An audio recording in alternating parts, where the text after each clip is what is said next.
është e rëndësishme, lidhur me borxhet e televizionit publik. Tani, e vërteta historike është që ne kemi tentuar që të krijojmë kushtet që televizioni publik të reformohet. Dhe kemi dështuar me suksesin më të plot.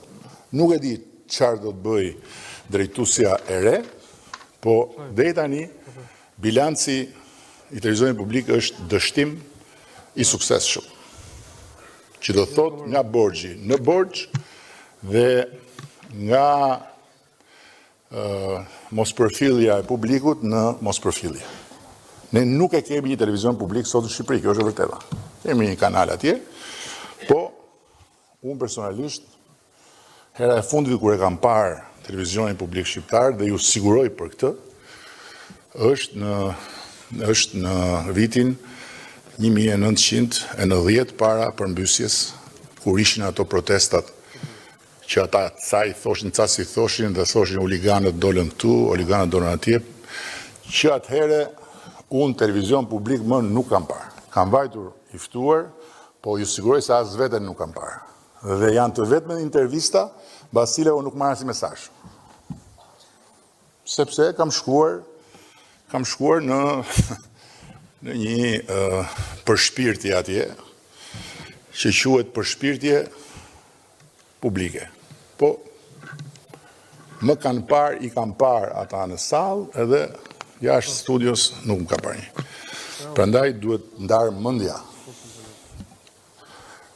Drejtuesit e televizionit publik të gjithë e din, ata që kanë qenë atje kur ne kemi qenë në opozitë, ata që janë, nga unë nuk kanë marrë kur asnjë mesazh.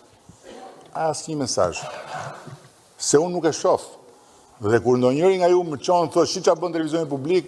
unë habitem si e ndjek. Por ama të gjithë i kam takuar mbasi janë zgjedhur. Dhe ju kam thënë vetëm një gjë, mbylleni. Mbylleni. Të njëjtën gjë ju kam thënë të gjithë. Nxirrni në ekran televizioni publik shqiptar, i kërkon ndjes popullit shqiptar. I kërkon ndjes të gjitha familjeve në Republikën e Shqipërisë dhe jashtë saj. I kërkon ndjes dhe për të gjitha ata që nuk jetojnë më. Dhe që i kanë qenë të detyruar, si që jeni dhe ju, të marrin shërbimin më mizerabël publik në glob. Ju premtojmë se do reflektojmë dhe do rikthehemi në ekran kur t'jemi gati. Dhe të bëjnë reformë. Të bëjnë reformë. Si ka mundësi që televizionet e tjera me shumë më pak buxhet bëjnë shumë më tepër sukses? Pse? Sepse buxhetin e tyre nuk e kanë të garantuar. Nuk e kanë garantuar. Duhet ta krijojnë gjithë. Televizioni publik e ka të janë kemi borxh, po pastaj se jeni borxh ç'a doni? Ç'a doni? Ja, duan të drejtën e Federatës Shqiptare të Futbollit për të transmetuar ndeshjet e kombëtare, sepse kombëtarja duhet dalin në televizionin publik, që nuk e kemi. Por lekët nuk i paguajnë. Pse? Se ne jemi publiku. Doni lekët tona, shkoni te qeveria. Duke qenë se ata gjuetis gjetën rrugën që të nxjerrin prap çiftet, shkoni dhe ju mos kapni në ashtu se aty të ndojnë të gjërë. Nuk kemi për t'i dhënë televizionin publik asnjë lek nga taksat e shqiptarëve, deri kur televizioni publik ti meritoi taksat e shqiptarëve.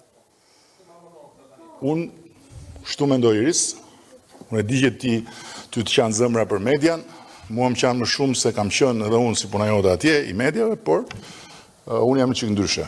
Kështu që mendoni, unë mendoj që çdo opsion duhet jetë në tavolinë. Edhe mbyllja përfundimtare, edhe privatizimi, edhe partneriteti, edhe çdo gjë përveç saj që është. Por unë nuk marr pjesë në këtë. Siç nuk marr pjesë dhe ti e di në asnjë lloj tentative për të rregulluar median. E bëra këtë aventurë, një aventurë në thonjza, thjesht dhe vetëm për pak gjëra, dhe i mbeti Shqipërisë atje ai paragrafi, drafti i ligjit për media. Ndërkohë që sot Bashkimi Evropian diskuton shumë më tepër se aq, por unë nuk e bëj këtë, nuk merrem as me televizionin publik, as me mediat online. Ju që vuani shpivet e tyre, merruni, unë personalisht e kam marrë parasysh që po u mora me këtë punë, ata këtë punë kanë, se këtë punë zdinë bëjnë asnjë punë tjetër. Zdinë bëjnë të shpifin, të vënë gjoba, edhe të sakatojnë këtë mundën. Kjo është puna tyre. Jo të gjithëve natyrisht fatmirësisht, po në tërësi siç është bërë një smundje në gjithë Europën. Por unë nuk merrem. Merrni ju. Edhe për shpifjen që do të dekriminalizohet në Shqipëri fal procesit të negociatave, unë jam dakord.